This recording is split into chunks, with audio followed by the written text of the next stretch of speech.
Right, just doing a quick video response to Badboypass and his question for atheists regarding something coming from nothing, and the kind of follower on that, science being unreliable because it doesn't know. Okay, let me just address these things first so that way you can stop the video after I've answered them and not have to worry about anything else that I may ramble on about. So, something from nothing, that's a patently false claim. Nowhere is it said that the Big Bang was something coming from nothing. The accepted position right now is that the rudimentary building blocks were in place, and because of natural law, they coalesced into the building blocks that we see that form the universe today. So the whole something from nothing is patently false. Do a little research. I mean, just go to Wikipedia, type in Big Bang, and it'll give you a lot of information that you're apparently lacking right now. The second part on that, the follower, the whole I don't know thing, I think you're just kind of misunderstanding science in general.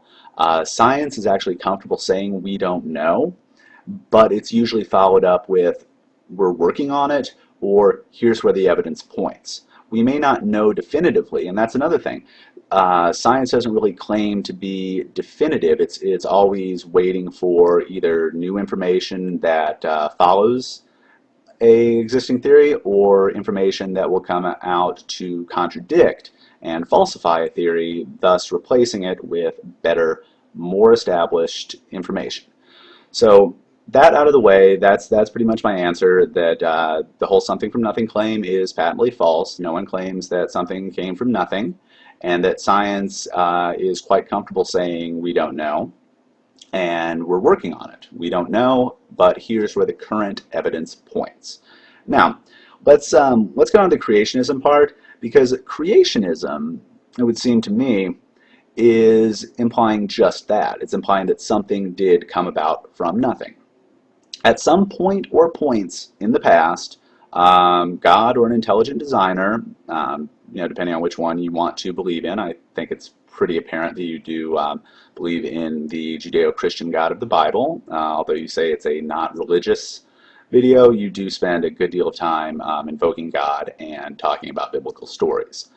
But creationism requires this supernatural being. It requires a creator. And when I say supernatural, I mean something that's invisible, intangible, untestable, and that transcends the natural law of the universe.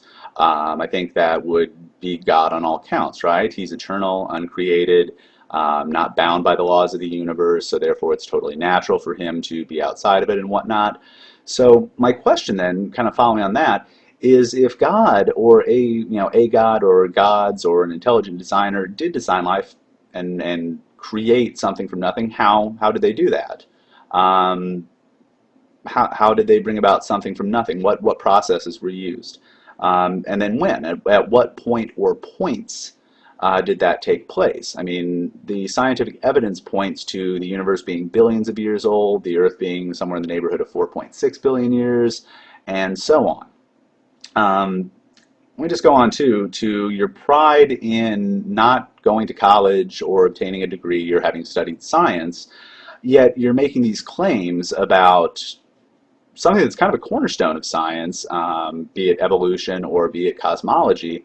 And again, I go back and I ask you, where exactly are you getting your sources? Like, which sources are you using to get to your position that the Big Bang is something from nothing?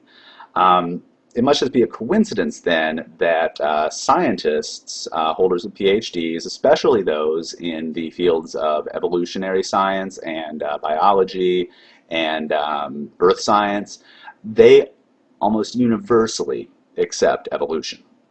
And it must be a coincidence that the more educated a person is, the more likely they are to accept evolution. Quick comment on nuclear bombs. Nuclear bombs employ fission, not fusion. They employ the splitting of an atom, not the joining together of two atoms. The sun, just in simple terms, employs nuclear fusion.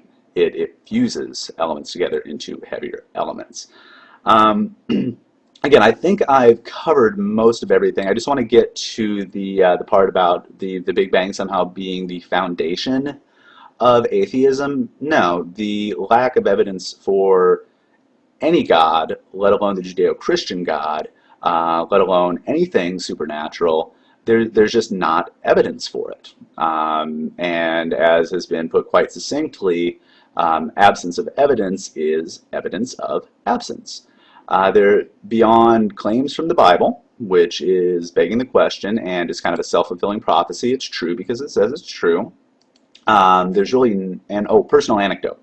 People knowing that God talks to them, just knowing in their heart that God is true is pretty much the only proof or evidence that there is for, I say, the Judeo-Christian God. Again, other religions have their respective holy books that I don't know, put a lot of faith in their God. So why the Judeo-Christian God over any other God, let alone any other belief in the supernatural? I just throw that out. What other supernatural entities would you believe in if you do believe in the Judeo-Christian God?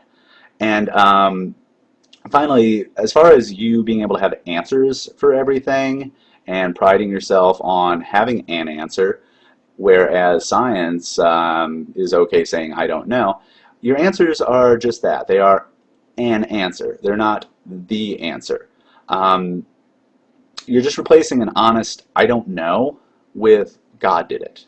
And that is kind of the foundation of creationism and intelligent design as it relates to being some sort of counterpoint or alternative to evolution, is that, golly gee, science doesn't know right now, so it's beyond our, God must have done it. And that's really not a good explanation. Where is the evidence? And this gets put back on evolutionists a lot too. They say, oh, where is the evidence? Where is the evidence? You're just not looking. That there's evidence out there.